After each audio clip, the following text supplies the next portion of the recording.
এখানে মহৎ কে? এখানে মহৎ আমার নিতাই চাঁদ, আমার গৌর সুন্দর, আমার রাধা গোবিন্দ যুগল, মা বৃন্দা মহারানী, মা যোগমায়া, হ্যাঁ, গোপালজি, শ্রী গুরুপাদ পদ্ম, তারা হলেন মহৎ। আর মহৎ আপনারা, কারণ স্বয়ং ভগবান তিনিও কখনো শ্রীমুখে বলছেন আমি বড় নই। ভগবান বলেন আমি বড় নই, আমার থেকে বড় হলো আমার নাম, আর নামের থেকে বড় হলো আমার ভক্ত। কেন? ভক্তের অঙ্গ আমার অঙ্গ, আমার অঙ্গ নানা কোনো প্রভেদে কোনো নাই, প্রভেদে নাই। ভক্ত অঙ্গে করিলে আঘাত, আমি নিজে ব্যথা পাই। নিজে ব্যথা পাই। শুনলেন? স্বয়ং ভগবান যিনি, তিনি বলছেন আমি বড় নই, আমার থেকে বড় হলো আমার নাম। তাহলে ভগবানের থেকে ভগবানের নাম কেন বড়? বলে মনে রাখবেন, কোনো সময় দেখা যাচ্ছে যে কাজ ভগবান নিজে করছেন না বা করতে পারছেন না, তার নাম কিন্তু সেই কাজ করে দিয়ে যাচ্ছেন। বলে এর কোনো প্রমাণ আছে শাস্ত্রে? বললে আছে। আসতে ত্রেতা যুগকে লক্ষ্য করুন, লঙ্কায় যাওয়ার জন্য যখন সাগর বন্ধন করা হলো, ওই সাগর বন্ধন করতে গিয়ে সবাই মিলে পাথর ফেলছে সমুদ্রের মধ্যে সেতু বাঁধবার জন্য। শ্রীরামচন্দ্র পূর্ণ ব্রহ্ম তিনিও কিন্তু একটি পাথর ফেললেন। দেখা গেল তিনি যে প্রথমে যে পাথর ফেলেছিলেন সে পাথর কিন্তু ভাসেনি, পাথর ডুবে গেল। কেন? কিন্তু স্বয়ং ভগবান, তিনি কি পারতেন না পাথরটা ভাসিয়ে দিতে? পারতেন। এখানে তিনি দুটো জিনিসকে মর্যাদা দিয়েছেন। প্রথমটি হচ্ছে তার নামের মর্যাদা, দ্বিতীয়টি হচ্ছে তার ভক্তের মর্যাদা। কিছুক্ষণ পর ভক্তপ্রবর হনুমানজি ছুটে এলেন এবং হনুমানজি এসে একটি পাথর নিলেন। শুধু নেওয়া নয়, পাথরের গায়ে শ্রীরাম এই নামটি লিখলেন এবং প্রভু রামচন্দ্রকে স্মরণ করে যখন সেই পাথর জলে ফেললো, দেখা গেল সেই পাথর কিন্তু ডুবলো না, পাথর ভেসে রইল। তাহলে কে বড় হলো? ভগবান শ্রীরামচন্দ্র নিজেতে পাথর ভাসাতে পারলেন না, তার নাম কিন্তু পাথর ভাসিয়ে দিল। তাহলে কে বড় হলো? এখানে হয়তো বলা যাবে নাম বড় না, তত্ত্ব বিচারে দুজনই সমান। যার জন্য তো আমরা ওই কথাটাকে মর্যাদা দিয়েছি, যেই নাম সেই কৃষ্ণ ভজনিষ্ঠা করি, নামের সহিতে আছেন আপন শ্রীহরি। নাম আর কৃষ্ণতে কোনো ভেদ নাই, একই মহিমা। বলে বেশ, তাহলে ভগবানের থেকে ভগবানের নাম তার বেশি মর্যাদা। তাহলে আবার বলছেন নামের থেকে ভক্ত কেন বড়? যে এত কদর কার জন্য? যদি ভক্ত না নামকে সেবা করতো, ভক্ত যদি নামকে না আদর করতো, তার নামের মহিমা বাড়তো কি করে? আজকে দিকে দিকে দেশে দেশে নাম প্রচার হচ্ছে, বিদেশের মাটিতেও নাম ছড়িয়ে পড়েছে। কাদের জন্য? ভক্তের জন্য। এই এত সুন্দর করে হরিসভাটা তৈরি হলো, কে তৈরি করলো? ভক্ত। যে সবার আগে ভক্তের মর্যাদা। এমনও হয়তো দিন যাবে, হয়তো আপনার জীবনও আসবে, আমার জীবনও আসে, হয়তো কোনো দিন ভগবানকে প্রণাম করতে পারিনি, কীর্তন আসরে এসে ভক্তদের প্রণাম করে বসে পড়েছি, বলে তাতেই হবে? ভক্তদের প্রণাম করলে সেই প্রণাম তো ভক্তরা গ্রহণ করে না। দেখবেন আপনি যখনই কোনো ভক্তকে প্রণাম করছেন, ভক্ত প্রতি প্রণাম করছে। কেন? সেই আপনার থেকে প্রণামটা নিয়ে ভগবানকে পৌঁছে দিচ্ছে। মনে রাখবেন, ভক্তের প্রণামের অনেক মহিমা। এই যে এত ভক্তের সমাগম, সকলে চরণের রথ, চরণের ধুলি এই মাটিতে মিশে আছে, পড়ে আছে। ভক্তরা যখন এখান থেকে বিদায় নেবেন, এই চরণের ধুলি আপনি সংগ্রহ করে রাখুন, এই চরণের ধুলি আপনি গায়ে মাখুন, এই চরণের ধুলি মাথায় নিন, এই চরণের ধুলি জিহ্বায় নিন। মনে রাখবেন, দুরারোগ্য ব্যাধি পর্যন্ত মুক্ত হয়। নিতাই গৌর প্রেমানন্দে হরি হরি। আসুন, আমি প্রথমবার এলাম আপনাদের হরিসভায়, তো আমাকে জিজ্ঞেস করছিল আমাদের তো পর্যায়ক্রমে কীর্তন হয় না, তা আপনি কী লীলা আস্বাদন করতে চাইছেন? আমি প্রথমবার যখন এলাম, যদি আমাকে আমার মতো করে ছেড়ে দেন, তাহলে আমি একটু ভক্তচরিত কথা বলতে পারি। বলছে কোন ভক্তচরিত কথা বলবেন?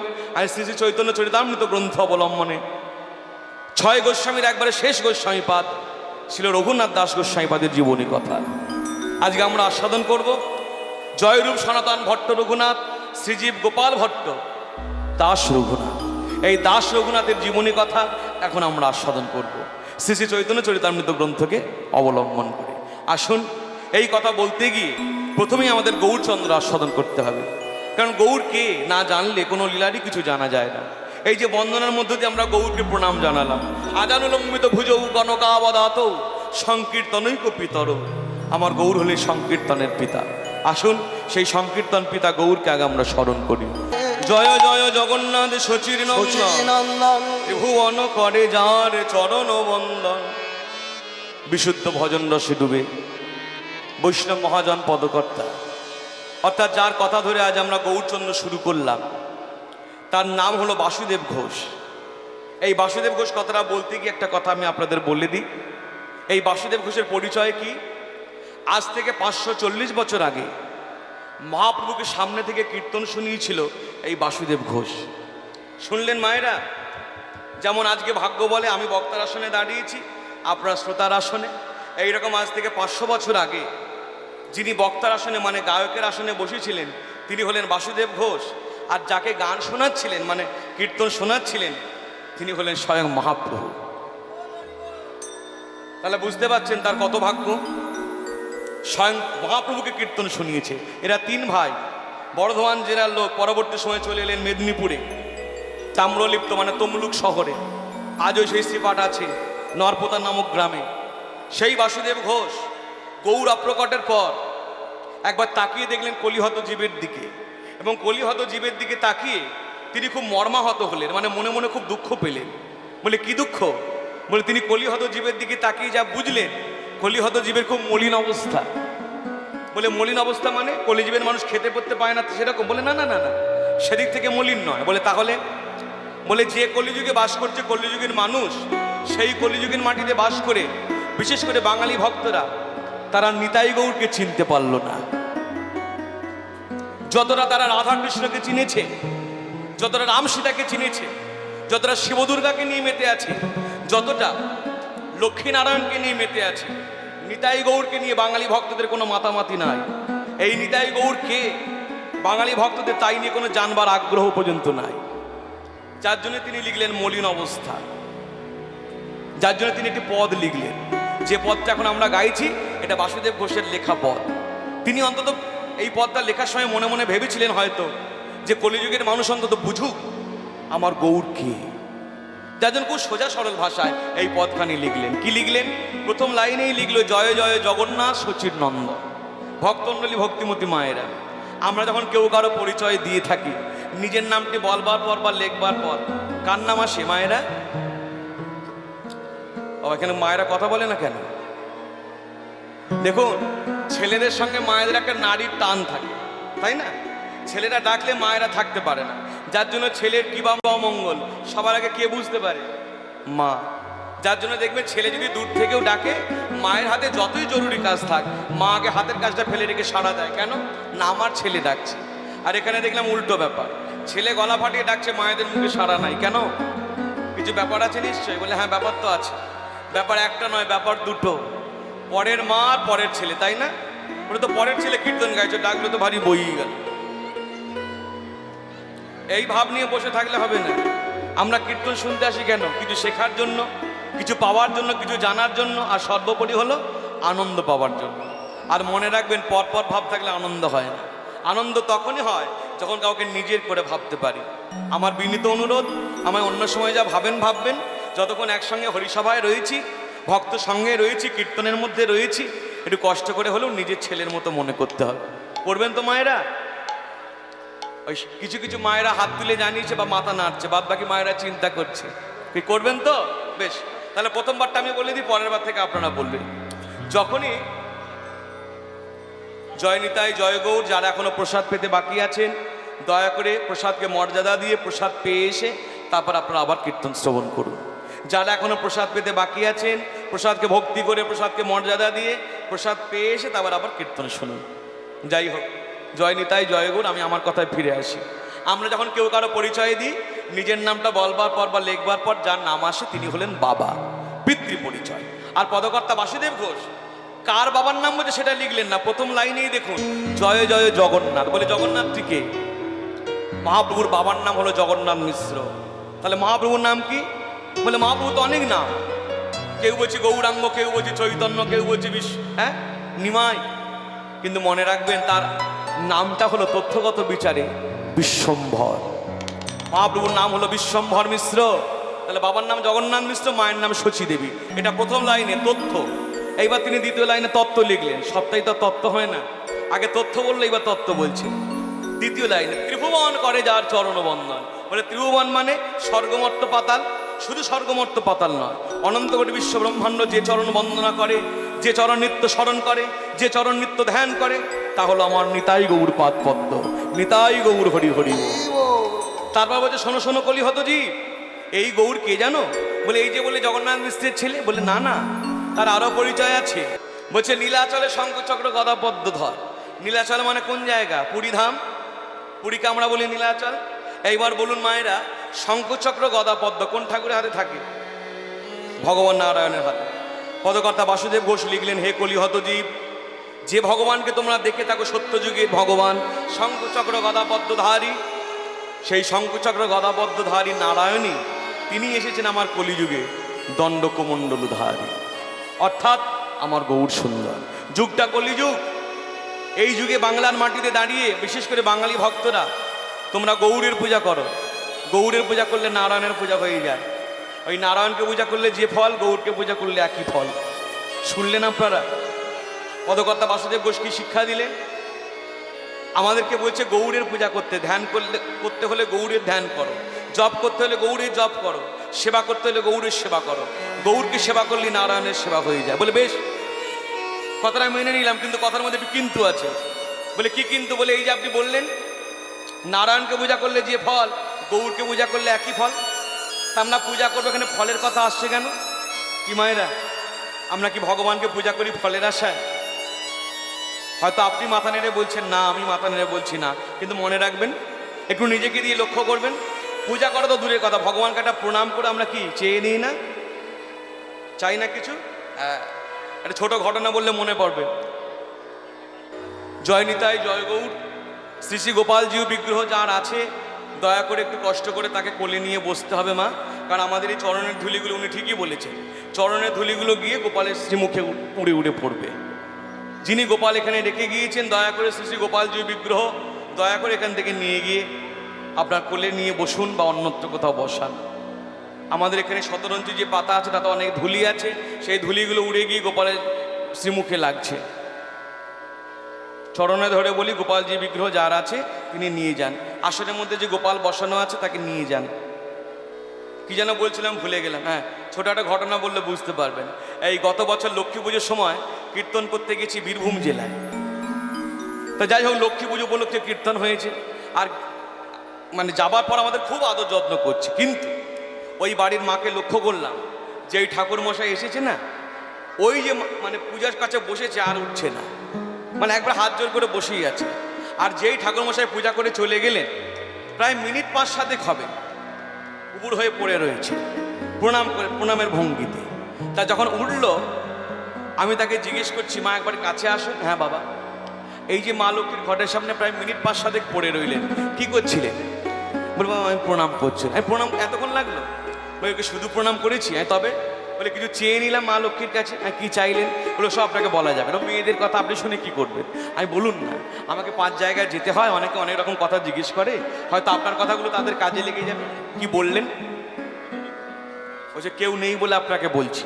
প্রথমত মা লক্ষ্মীকে প্রণাম করে বললাম, মা গো, এবছর তোমার পুজোটা যেমন পারলাম তেমন করলাম মা, আগামী বছর আরো ভালো করে করব। কিন্তু মা সব ভালো, এই খুব যা গরম পড়েছে, এই গরমে আর একতলা বাড়িতে থাকতে পারি না, বাড়িটা যেন 2তলা হয়ে যায়।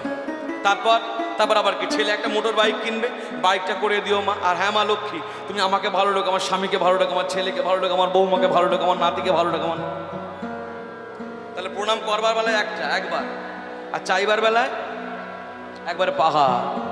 যার জন্য মনে রাখবেন, এই যে কিছুদিন আগে নৃসিংহ চতুর্দশী চলে গেল, ভগবান নৃসিংহদেব প্রহ্লাদ মহারাজ যাকে প্রকট করলেন, হ্যাঁ, সেই নৃসিংহদেব হিরণ্যকশিপুকে বধ করে বসে রয়েছেন। প্রহ্লাদ মহারাজ অনেক স্তুতি করে প্রভুকে শান্ত করেছেন। এইবার নৃসিংহদেব প্রহ্লাদ মহারাজকে বলছে, প্রহ্লাদ, এই অবতার আমার এই যুগে হবার কথা ছিল না, কিন্তু হয়ে গেলাম তোমার জন্য। তবে শোনো, আমি তোমাকে কিছু বর দিতে চাই, তুমি আমার কাছে বর প্রার্থনা করো। প্রহ্লাদ মহারাজ বলছে, আমার কিছু চাই না প্রভু। বলে সে কি প্রহ্লাদ, আমি তোমাকে বর দিতে চাইছি, তুমি নেবে না?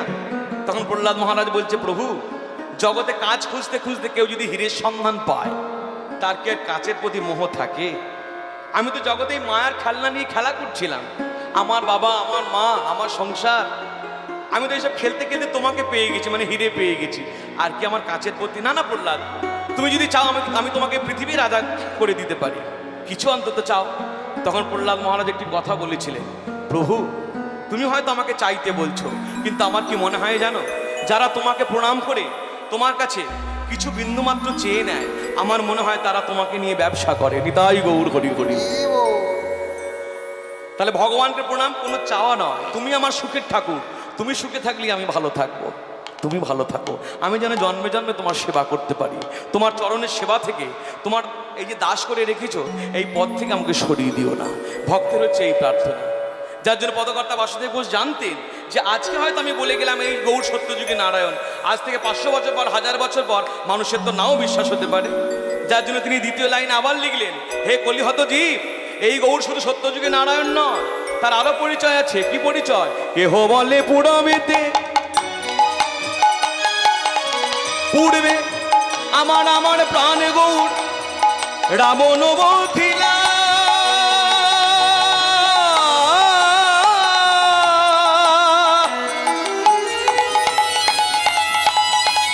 গোলকের বৈভবে লীলা প্রকাশ করিলা।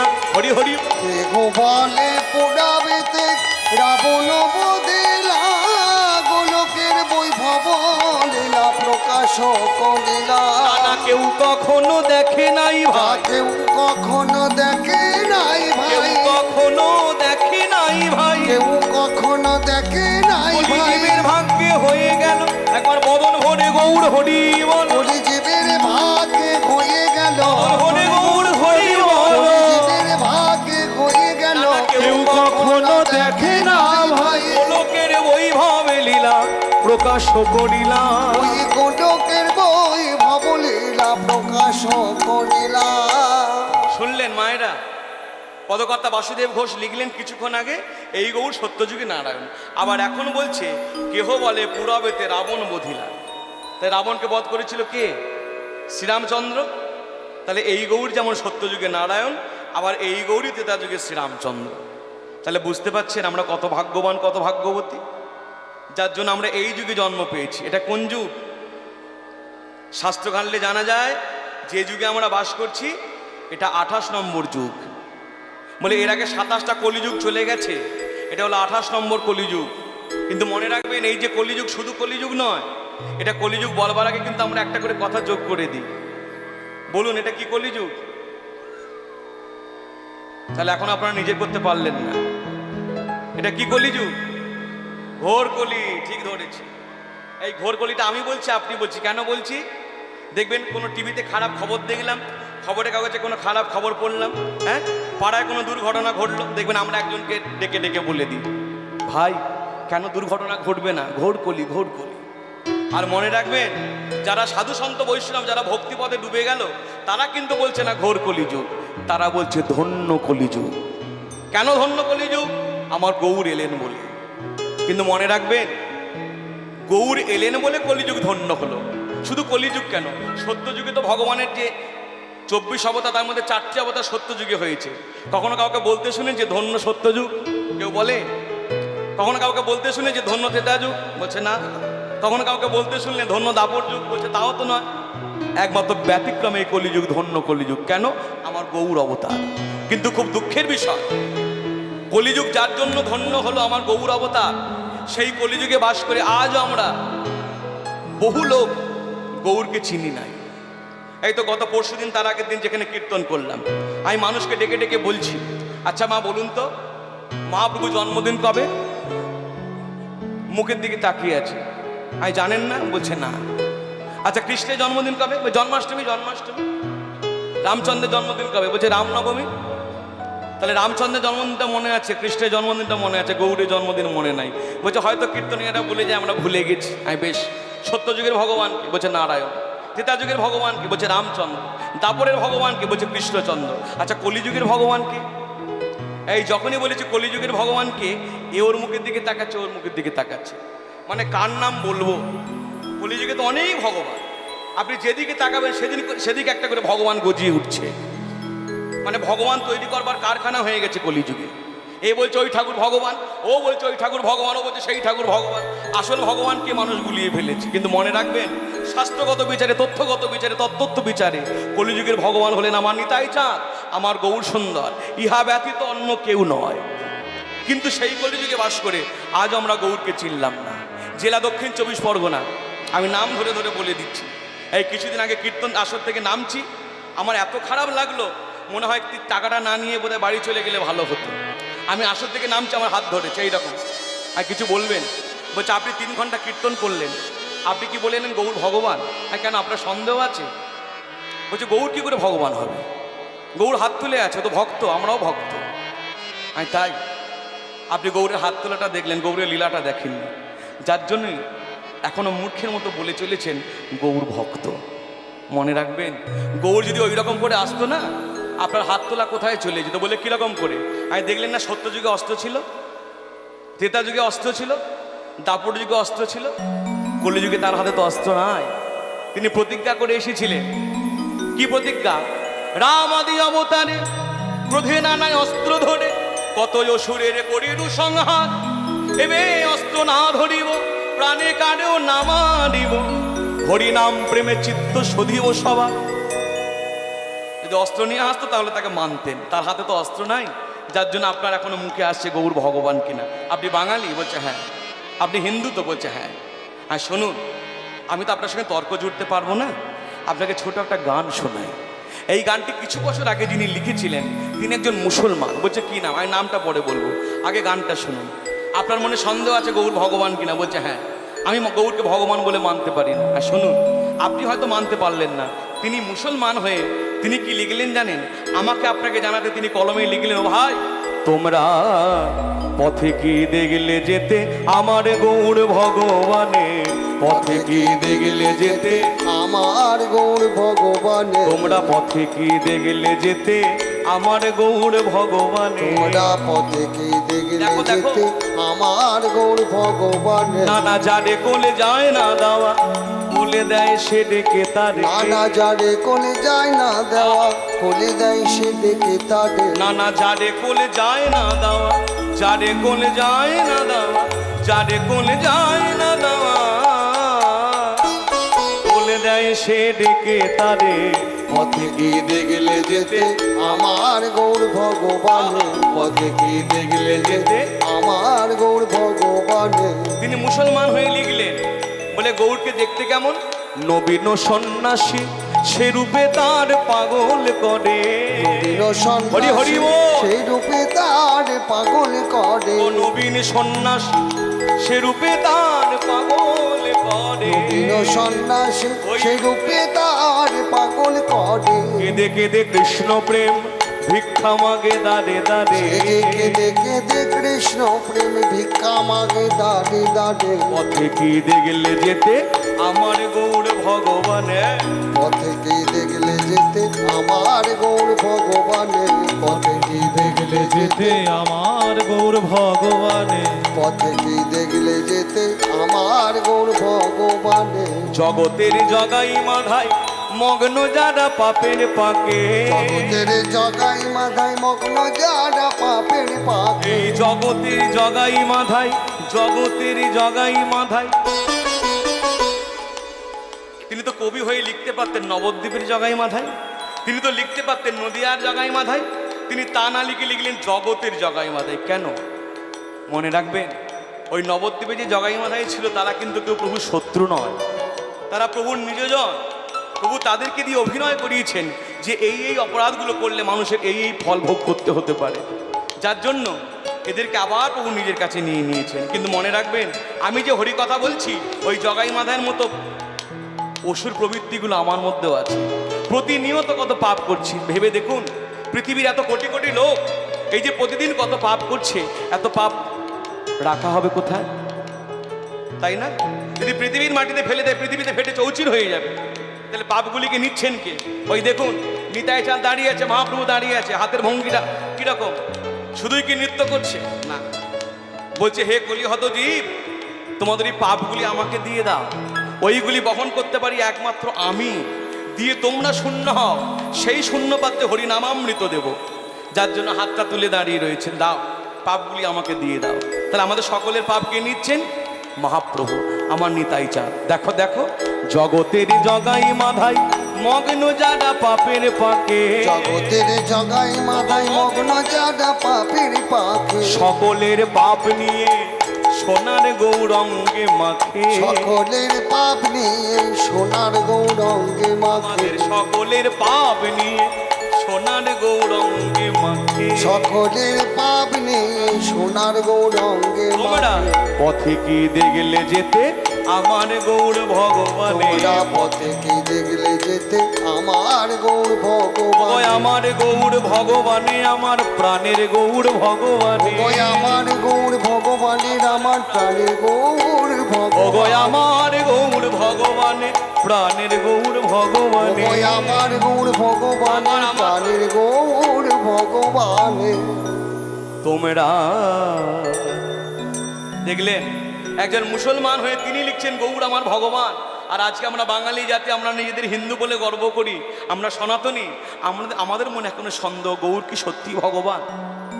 তাহলে ভাবুন, যে মাটিতে দাঁড়িয়ে আমরা গর্ব করছি যে কলিযুগ ধন্য, যে গৌরের জন্য, তাকে তো আমরা চিনতে পারলাম না, তাকে তো মর্যাদাই দিতে পারলাম না। আজকে 550 বছর হতে চললো, 540 বছর হয়ে গেল। নিতাই সাথে করে তো বাদই দিলাম, যার জন্য পদকর্তা বাসুদেব ঘোষ দেখলেন কলিযুগের মানুষ অত সহজে মানবে না গৌর ভগবান কিনা। কেন? এই যে প্রতিজ্ঞা করে এসেছেন কলিযুগে, অন্যান্য যুগে শুধুই ঐশ্বর্য, এই যুগে হলো মাধুর্যের প্রকাশ। শ্রীরাধার ভাবে আমার গৌর অবতার। শ্রীরাধার ভাবে গৌর অবতার। শ্রীরাধার ভাবে ভাবে আমার গৌর অবতার।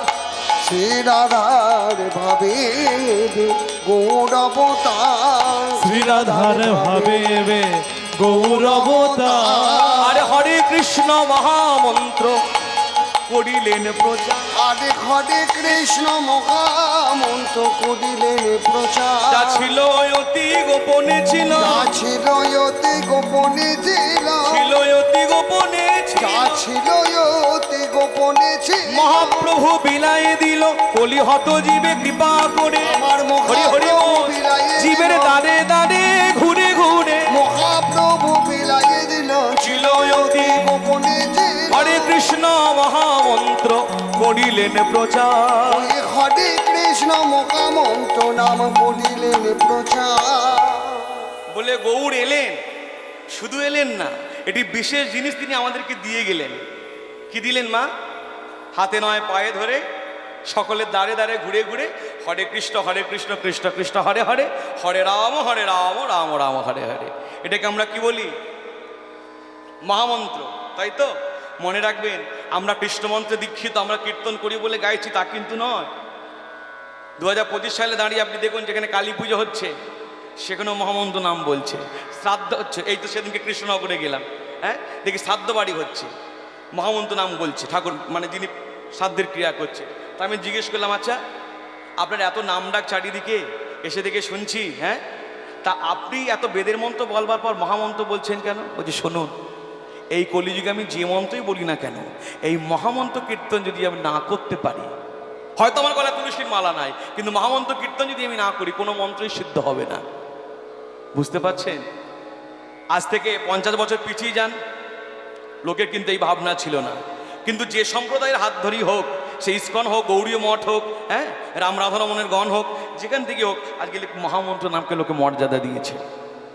শুধু আমরা যে করছি তা কিন্তু না, বিদেশের মাটিতে পর্যন্ত মহামন্ত্র। আপনি আমেরিকায় যান, এরকম করে লীলা কীর্তন হচ্ছে না, ব্যতিক্রম 1-2 জায়গায়, কিন্তু সব জায়গায় মহামন্ত্র নাম। আপনি ইস্কনে গিয়ে দেখুন, যারা একদিন কাঁচা মাংস খেত, হ্যাঁ কালো চামড়া, তারা আজকে সব ছেড়ে দিয়ে প্রসাদ ভোজি হয়ে গেল। কেন?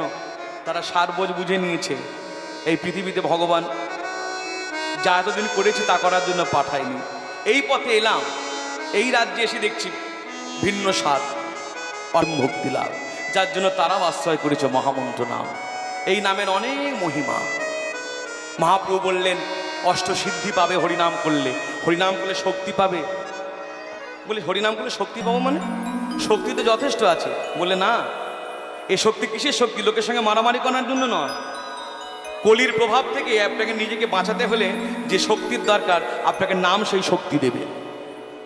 কি অত সহজ? আপনি জব করতে পারেন, জব করতে বসলে বাধাপ্রাপ্ত হন না? আপনি যখনই জব করতে পারেন দেখবেন কেউ না কেউ আপনাকে বাধা দিচ্ছে, কেউ না কেউ ডেকে বসলো। হয়তো বৌমা ডাকছে, মা তাড়াতাড়ি করে সবজিগুলো বানিয়ে দাও। বলে বেশ, বেলা 10টার সময় বসলাম, তখন ছেলে ডাকছে, মা তাড়াতাড়ি খেতে দাও। বেলা 3টের সময় বসুন ঘরে ছিটকিনি দিয়ে, দেখবেন কেউ ডাকার নেই, কিন্তু একজন ডাকছে। কে ডাকে? এই যে মানুষের পকেটে পকেটে থাকে, মোবাইল ফোন বেজে উঠলো, হয়ে গেল জব। বলে বেশ, ফোনটাকে সুইচ অফ করে দিলাম, দরজায় ছিটকিনি এঁটে দিলেন, এবার তো পারবো। এটা আমি আমার নিজের জীবন থেকেও বলছি, আমারও হয়। দেখবেন এতক্ষণ বাইরে গোলমাল ছিল, আর ভেতরে গোলমাল শুরু হবে। যে কথা কোনোদিন মনে হয় না, সে কথা তখন মনে হবে। দেখবেন আমার আজকে সকালই হচ্ছিল, যখন জব করতে বসছি, তড়িঘড়ি করে বেরোতে হবে। এই জব করছি বটে, আর মনে মনে হচ্ছে যায় কাল রাত্রে বায়না নিলাম, হ্যাঁ আষাঢ় মাসে অমুক তারিখে দুর্গাপুরে এই টাকা বললাম, আরও 10,000 টাকা বেশি করে বললে ভালো হতো। হাতে কিন্তু জব চলছে, মন্ত্র চলছে, মনের মধ্যে ওই চিন্তা। এটাই জব করা হলো, ঘরগুলো পার করা হলো মাত্র। জব করতে গিয়ে একটা দানা ধরে, একটা গুটি ধরে যে স্বরূপটা আমার চিন্তা করা, ধ্যানে আনা উচিত ছিল, সে স্বরূপই তো আমার আস্বাদন হলো না।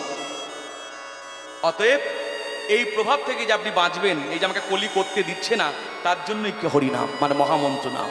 আপনি নামকে আশ্রয় করুন, যার যা গুরু ঘরে যে নাম, সেই নামকে খুব আশ্রয় করুন। কলিযুগে অন্য কিচ্ছু করতে হবে না, যাগ যজ্ঞ পূজা তর্পণ, শুধু হরিনাম। আমার পরমার্থ শ্রী গুরুদেব একদিন আমাকে বলছে, হ্যাঁ রে বাবা, তুই তো এ পথে এসছি অনেকদিন হয়ে গেল, তা ঠাকুরের যখন রান্না করছি, রসুই করছি, ভোগ লাগাবি, মুখে নাম করিস তো? তা আমি হঠাৎ জিজ্ঞেস করে বললাম, বাবা কেন নাম করবো কেন? বলে শোন, আমাদের তো চলায় ফেরায় অপরাধ, ঠাকুরের রান্না করছি, হয়তো কোনো অপরাধ হয়ে গেল, এই নাম যদি মুখে থাকে, নাম তোর অপরাধগুলো সরিয়ে দেবে। নাম এত বলবান। আসুন, অন্য সময় হয় বা না হয়, হরিসভায় যখন এলাম, 1 মিনিট আমরা একটু হাতে তালি দিয়ে গাই সবাই মিলে, হরে কৃষ্ণ হরে কৃষ্ণ কৃষ্ণ কৃষ্ণ হরে হরে, হরে রাম রাম রাম হরে হরে। সবাই হরে কৃষ্ণ কৃষ্ণ কৃষ্ণ হরে হরে, হরে রাম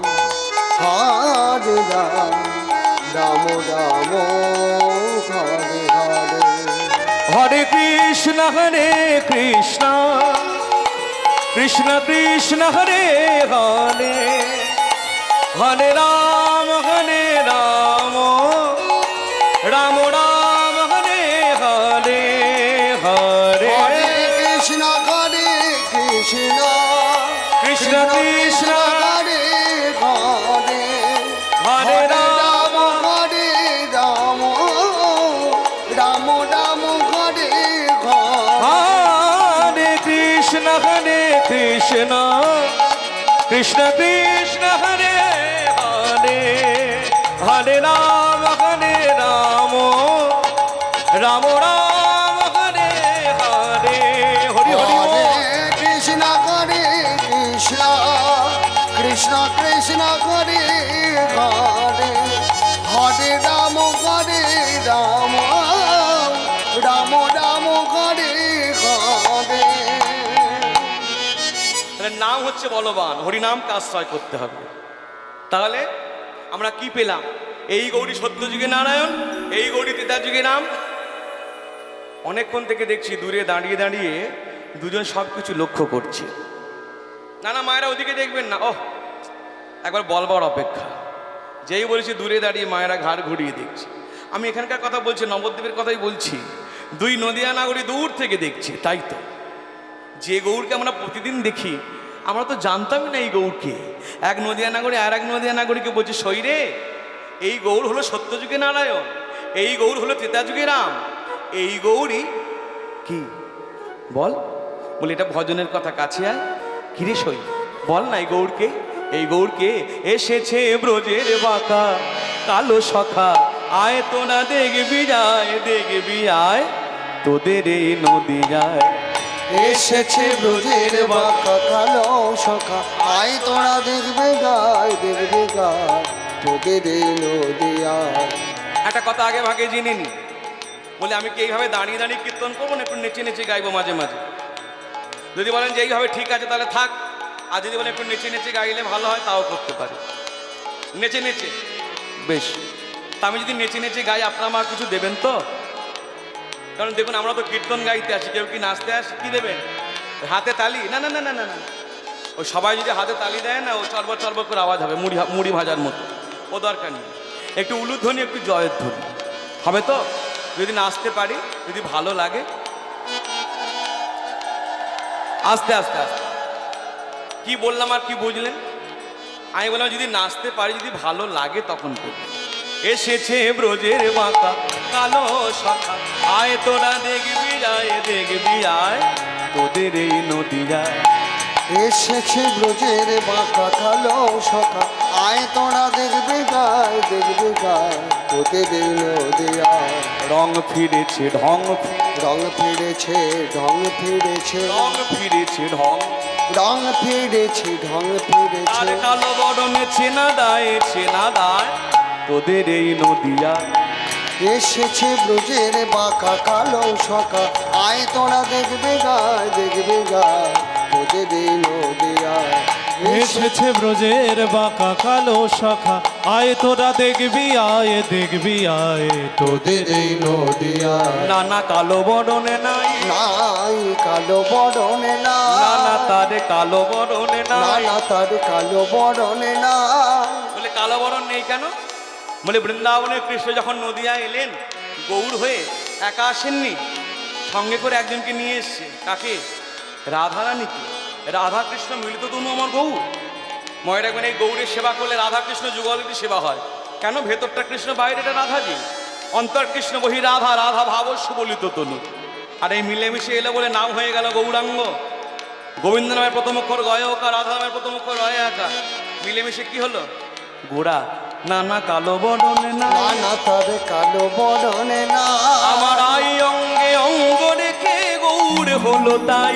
আমার আই অঙ্গে অঙ্গ রেখে গৌর হলো তাই। রাই অঙ্গে অঙ্গ রেখে গৌর হলো তাই। আমার আই অঙ্গে অঙ্গ রেখে গৌর হলো তাই। আমার রাই অঙ্গে অঙ্গ রেখে গৌর হলো তাই। সেই ব্রজের খেলা, সেই ব্রজের সেই খেলা, প্রেমের সেই খেলা, প্রেমের সেই খেলা, রসের সেই খেলা রসের এবার খেলা। খেলতে এলো নদিয়ায়, নদিয়ায় তোদের এই নদিয়ায়। এসেছে ব্রজে বাঁকা কালো সখা, আয় তোরা দেখবে গায়, দেখবে গায় তোদের এই নদিয়ায়। এসেছে ব্রজের বাঁকা কালো শাখা, আয় তোরা দেখবি আয়, দেখবি আয় তোদের এই নদিয়ায়। ঋণী হয়েছে প্রেমে ঋণী হয়েছে, রাধা, প্রেমে ঋণী হয়েছে। রাধা প্রেমে ঋণী হয়েছে। তাই তো হাতের বাঁশি কেড়ে লয়ে বিদায় দিয়েছে। তার হাতের বাঁশি কেড়ে দয়ে বিদায় দিয়েছে। সাধের বাঁশি, ভালোবাসার বাঁশি, তার খেলার বাঁশি কেড়ে লয়ে বিদায় দিয়েছে। তার সাদের বাঁশি কেড়ে লয়ে বিদায় দিয়েছে। বাঁশি নেই নাম গাইবে কিসে, বাঁশি নেই নাম গাইবে কেসে, তার বাঁশি নেই নাম সাজবে তার কিসে। বাঁশি নেই নাম সাধবে কেসে। বদনে তাই নাম গায়। এত সুন্দর পদটা যিনি লিখেছেন তার কথা বলি। কে লিখলো এই পদটি? বিশ্বরূপে কয় হরি হরি বল, বিশ্বরূপে কয়, বিশ্বরূপে কয়। দাস বিশ্বরূপে কয়। আস্তে আস্তে। আপনারা হয়তো আমাকে বলবেন, ভাই শুভজিৎ, তুমি যখন নৃত্য করলে আমরা হরিধ্বনি করলাম, মূলধ্বনি, যখন বলতে বিশ্বরূপে কয়, তখনও নিতাই গৌর হরি বল দিলে কেন? মনে রাখবেন, এটা হলো মহাজন পদকর্তার নাম। এরা যদি এইভাবে না লিখতেন, আপনি কিন্তু পেতাম না। বলে এরা লিখেছে, তাহলে এদেরকে প্রণাম করবো কেন? একজন বক্তা, একজন সাধারণ মানুষের লেখক, আর একজন মহাজন পদাবলী যিনি লিখছেন, এক নয়। এরা হচ্ছে সাধক। মনে হয়েছে আর গান লিখে দিয়েছে, তা কিন্তু নয়। এই গানগুলিকে, এই পদগুলিকে লেখার জন্য তাকে সাধনা করতে হয়েছে, ধ্যানে বসতে হয়েছে, জপে বসতে হয়েছে। হ্যাঁ, তারপর লীলাকে মানস নয়নে দর্শন করেছে, তারপর লিপিবদ্ধ করেছেন গ্রন্থে। যার জন্য তাদেরকে প্রণাম করলে তাদের কৃপাটা, তাদের অনুভবটা আমরা কিঞ্চিত হলেও পেতে পারি। যার জন্য বললাম নিতাই গৌর হরিবোল। কেন? এই নিতাই গৌর হরিবোল এমন ধ্বনি, এই ধ্বনিতে কাউকে শ্রদ্ধাও করা যায়, এই ধ্বনিতে কাউকে প্রণামও করা যায়, এই ধ্বনি দিয়ে কাউকে সম্বোধনও করা যায়। তাই বিশ্বরূপে কয় হরি হরি বল। এবারে আই অঙ্গে অঙ্গ ঢেকে রঙ্গ করা নয়, তোমার আই অঙ্গে অঙ্গ ঢেকে রঙ্গ করা নয়। আই অঙ্গে, এবার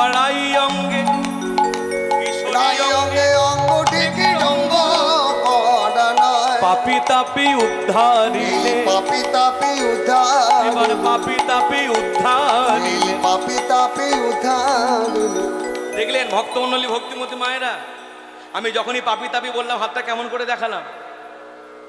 আপনি অনেক কাছে বসে আছেন, কেমন করে দেখালাম? এই মাত্র দেখালাম। হ্যাঁ, আমি যখনই বলেছি পাপি তাপি হাতটা এরকম করে দিলাম। বলি নিজের দিকে দেখাচ্ছেন কেন? বলে এরও কারণ আছে। আমরা যখন কেউ কাউকে পাপি বলি না মা, আগে দেখবেন আমাদের আঙুলটা বেরিয়ে আসে, আমরা এইরকম করে বলি, এই তুই হচ্ছে সবচেয়ে বড় পাপি, তোর মতো পাপি এই এলাকায় আর দুটো নেই। কিরকম করে বললাম? একটা আঙুল দেখিয়ে বললাম।